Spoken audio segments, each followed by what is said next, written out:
86 নম্বর আয়াতের মধ্যে আল্লাহ তাবারক ওয়া তাআলা এই ঘোষণা করে দিয়ে গেছেন, তোমাদের আসতি জীবনে যত ধরনের সমস্যা, তোমাদের মরণ পর্যন্ত, কিয়ামত পর্যন্ত যত সমস্যা আসবে, সমস্ত রকমের সমস্যার সমাধান অগ্রিম আল্লাহ তাবারক ওয়া তাআলা কোরআনে কারীমের মধ্যে দিয়ে দিয়েছেন।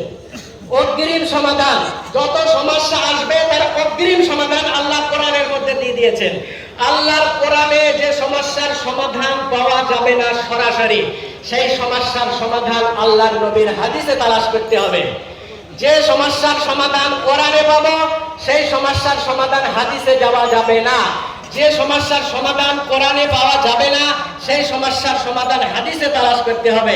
যেমন আমরা 30টা রোজা রাখি, এক মাসে কটা রোজা রাখি ভাই? 30টা, 29টা। কিন্তু রমজান মাসে রোজা রাখতে হবে, এটা কোরআনে আছে। কটা রোজা রাখতে হবে কোরআনে নাই। কোরআন বলছে তোমরা রমজান মাসে রোজা রাখা ফরজ তোমাদের উপরে। কটা রোজা? একটা সমস্যা। কেন? মাস 30-এও হয়, মাস 29-এও হয়। এই সমস্যার সমাধান কোরআনে নাই।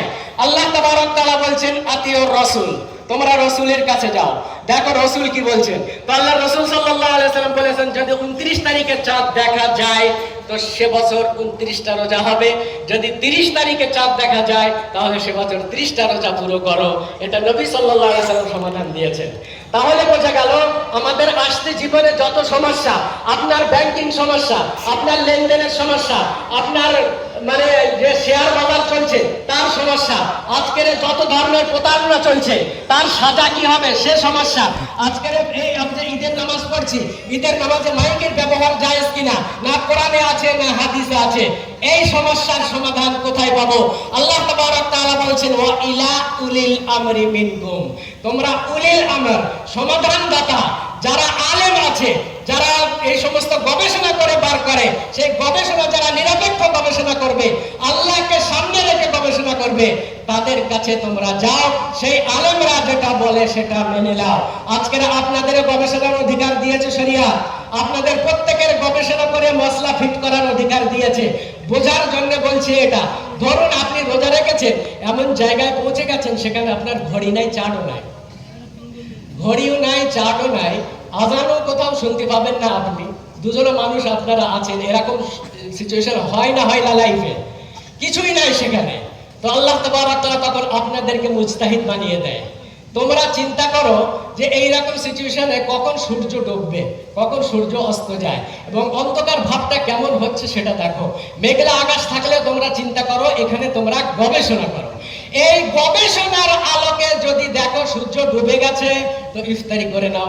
দুজনের মধ্যে মতভেদ হয়ে গেছে, যেমন আমাদের ইমাম শাফি, ইমাম মালিক সকলের মধ্যে মতভেদ হয়ে যায়। তো দুজনের মধ্যে মতভেদ হয়ে গেছে। এই মতভেদ হওয়ার কারণে একজনা ইফতারি করেছে 5 মিনিট আগে, আর একজনা ইফতারি করেছে 5 মিনিট পরে। গবেষণা করেছে দুজনে। তো একজনা যিনি ইফতারি করেছেন 5 মিনিট আগে, আমাদের স্বাভাবিক ব্রেনে কি বলবে? রোজা হয়নি। কিন্তু শরীয়ত বলছে রোজা হয়ে গেছে। কেন? এই গবেষণা করা হয়েছে বলে। তো যখনই মতভেদ আসবে তখনই ইমামদের কাছে যেতে হবে। যখনই মতভেদ আসবে, বিভ্রান্তি আসবে, সমাধান পাওয়া যাবে না।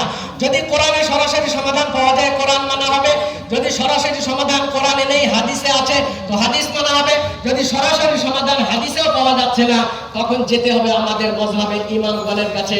তাদের থেকে বড় কেউ নাই। এই ইমামদের 3টে ক্যাটাগরি আছে। এক হচ্ছে সাহাবা একরামদের গবেষণা। সাহাবারা একটা জিনিসের উপরে ফয়সালা দিয়ে দিয়েছে, সেই ফয়সালার উপরে কোন মাযহাবের ইমামের নাক গলানো যাবে না। যে সিস্টেমের উপরে সাহাবারা ফয়সালা দিয়েছে, যেহেতু নবীর সঙ্গে তানারাই বেশি ছিলেন, তানারা নবীকে দেখেছেন,